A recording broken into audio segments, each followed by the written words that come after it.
every platform is going to reward consistency, because if you post something, it goes viral, and then you don't post again for a month, it's going to be less likely that the algorithm, which is just trying to mimic human behavior, is going to see that content and try to serve it back to all the same people. But if people that follow you and the algorithm knows that you're going to be posting consistently every day or 3 times a week or whatever it is, whatever consistency means to you, then it's more likely that that's going to find the audience and continue to allow them to see your content on a consistent basis. And welcome back to another episode of Med Creator 101. I'm Mimi Banks, the founder and CEO of MB Social, and I'm here with my co-host, board-certified dermatologist and professional medfluencer, Dr. Dustin Portela. Glad to be back for another episode. Today's episode is all about the do's and don'ts of being a medfluencer.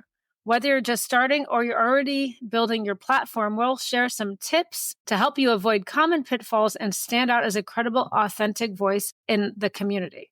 But before we start, love to talk about Dustin and get to know Dustin. Dustin, what's your sign? My sign? I am a Leo. Now, what does that say about you?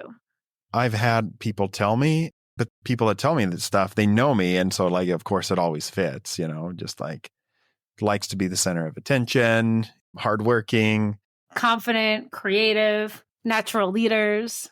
Absolutely. Fun fact, you know who else is a Leo? Jennifer Lopez. Oh. And Madonna. Talk about a creative, confident leader. So look at you and Madonna and J-Lo, all in that same family. That makes total sense. Obviously. So let's start off with the do's. What does it really take to thrive as a medfluencer? It's not just about posting content. It's about doing it in a way that builds trust, educates your audience, and ensures that your expertise shines through. You've built an incredible community and presence. What are your top do's that have helped you succeed as a medfluencer? There's a number of things, and I think people that have listened to episodes or have tried to grow themselves are going to have many of the things on this list. But as you get started, things that I think are important to do as a medfluencer is going to be consistency. And every platform is going to reward consistency, because if you post something, it goes viral, and then you don't post again for a month, it's going to be less likely that the algorithm, which is just trying to mimic human behavior, is going to see that content and try to serve it back to all the same people.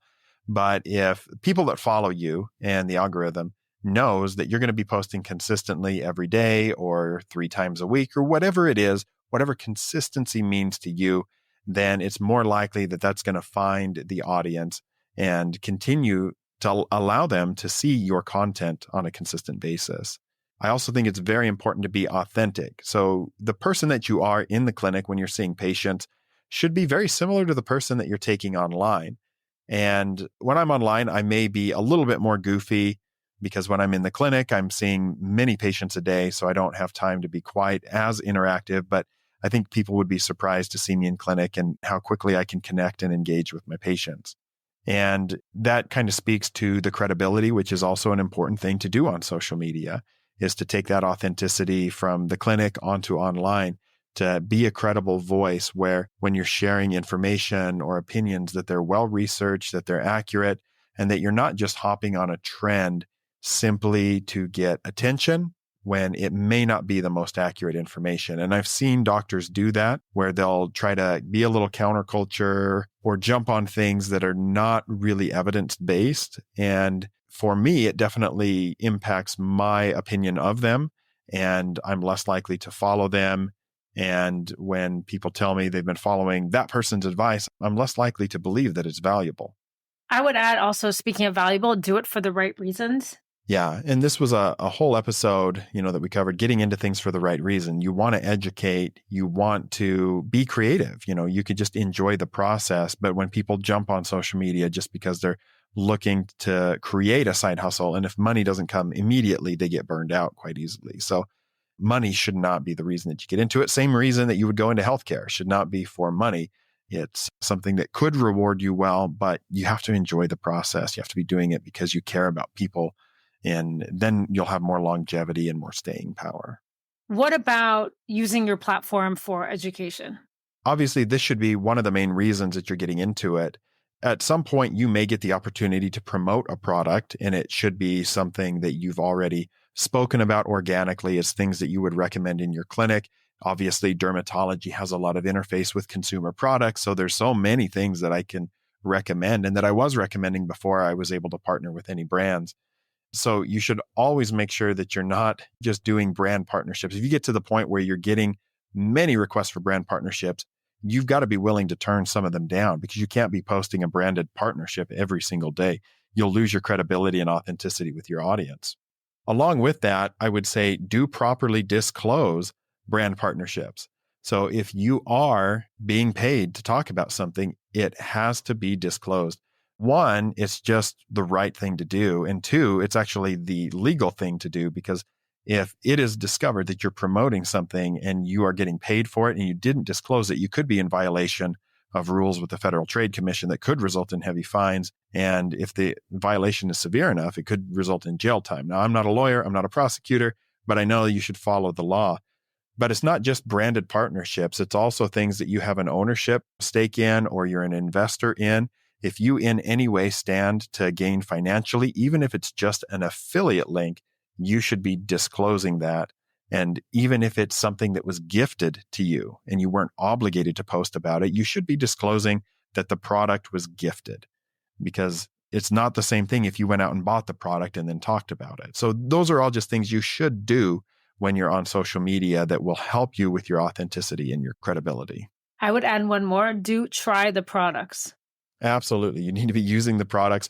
Or, if you're, again, a physical therapist and you're recommending a knee brace, have experience with patients that you've seen it help their recovery, for example, even if you don't have a knee injury, for example. But you should have some type of experience either personally or with patients on a product before you go recommending it.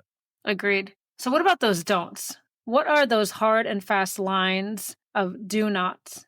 Obviously, if you are a healthcare professional, one of the most important things is protect patient privacy. Don't violate patient privacy. And if you are doing surgeries and the patient is not conscious, you cannot just record that unless the patient prior gave permission for you to record it and to use that on social media. You should not be telling stories from clinic that would disclose patient information that could be identifiable. And it seems silly to have to say this, but every year we hear news stories of doctors getting in trouble for violating HIPAA on social media or risking patient safety because they were recording and dancing in the operating room. And these kinds of things are unprofessional and you absolutely should not do them. That's a hard stop when you're a medical professional on social media. Couldn't agree more. That's probably the most important don't. If we had to even say the top one, I would say that one was it. And, don't sacrifice your accuracy for virality. Again, we spoke about this a little bit with the do's, but don't jump on a trend and start saying something if it might be medically inaccurate. And this was a big issue during COVID. There were so many people promoting things, whether it was vitamins or things that were going against common medical advice. And obviously, things will change when it comes to public health, but you should always strive to be as accurate as possible with the information that's available. And so don't just jump on a trend and don't just say things to try to get a viral hit because, again, it's going to sacrifice your authenticity. Another good one. What about mental health?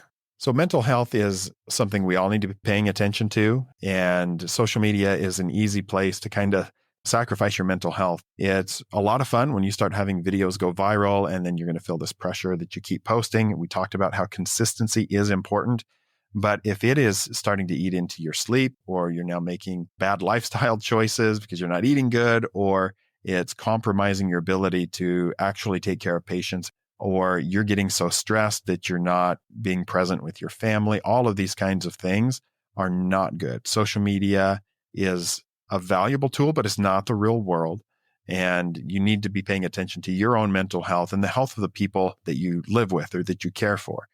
And that's incredibly important and should never be sacrificed through social media. Very true. And also, I would say don't give in to the pressure. Yeah, I see people all the time who will announce that they're going to take a break from social media to focus on their mental health, and then they'll come back. And that's totally okay to do, even if it's going to mean your consistency is going to go down for a little bit. but you have to make sure that you're staying healthy or you're not going to stay in it and actually be able to help people over the long term.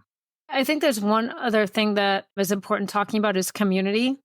Dustin, you've created a very large community on social media where people are following you for your tips and to help them be more informed maybe about their medical conditions or what to ask their dermatologist.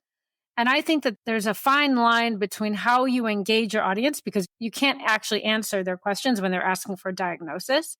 But I think that you can also acknowledge them and use their questions as a form of informing your content strategy and letting them know that you're here to help and you'll help them as much as you can. Yeah, I get questions all the time, and it's a fine line because you cannot answer specific questions in many cases. I have people that want to send me pictures of their moles or of their rash all of the time, and I can't give them medical advice based on a picture because I'm not properly examining that patient. If somebody says, "What should I do for this condition?" I cannot answer that question, but I may be able to take that and use it as inspiration to create content. So if somebody says, "I have psoriasis on my scalp, should I take drug X or drug Y?" Well, I can't tell them what drug is going to be best for them.